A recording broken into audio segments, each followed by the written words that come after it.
السلام عليكم، مرحبا بكم في فيديو جديد، وصفة جديدة. اليوم راح نحضروا طاجين بالزيتون. يعني ما يشدش كامل الوقت، يطيب في وقفة كما يقولوا. دونك شوفوا معايا المقادير وطريقة التحضير. نحتاج إلى قطع دجاج على حسب المتوفر عندك. عندنا لي شامبينيون، اون بواط تاع شامبينيون، نغسلوهم نحولهم الماء. عندنا زرودية، جزر مقطع هكذا قطعته طوليا. وعندنا زيتون بيدتو ليلة كاملة باش يتنحالو الملح. وعندنا بصلة متوسطة مفرومة يعني اشي. دونك عندنا في التوابل عندنا الملح نديرو غير شوية مع الأول. ونديرو عندنا ورقة صغيرة رند ولا نص ورقة كبيرة. عندنا فلفل كحل وكركم وكمون، شوية كمون وشوية قرفة. نروحو نشوفو إلى طريقة التحضير. في مقلاة درت شوية زيت ودرت الدجاج تاعي يتحمر، يدي اللون الذهبي كما راكم تشوفوا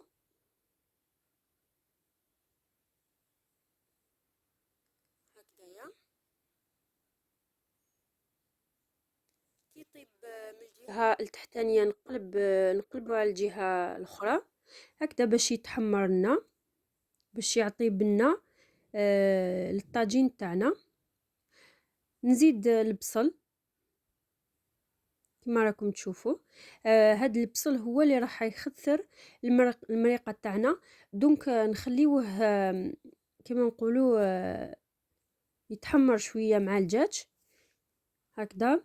نزيد شويه الملح على الدجاج هكذا باش ما يطيبش مسوس، على خاطر الزيتون فيه الملح. دونك نكونوا ما نزيدوش دركا حتى النهايه باش نزيدو الملح هكذا باش ما يجيش الطاجين تاعنا مالح.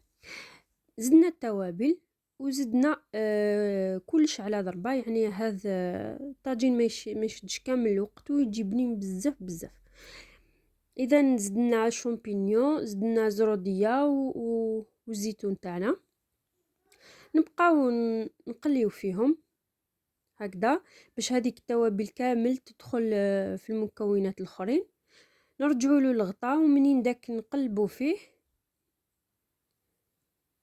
هكذا، ما نغفلوش عليه.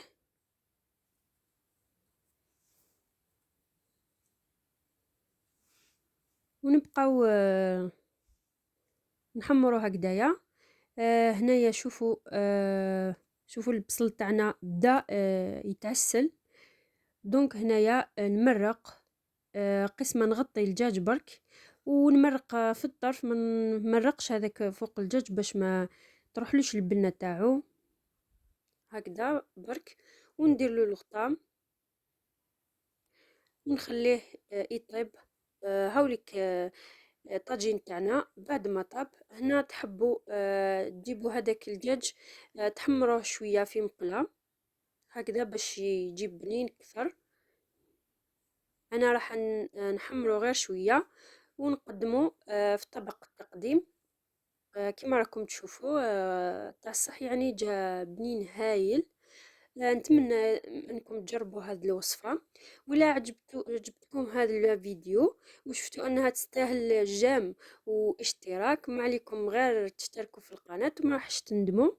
آه، حتى هكذا باش توصلكم الفيديوهات القادمه تاع شهر رمضان. نتمنى لكم يوم موفق والى اللقاء.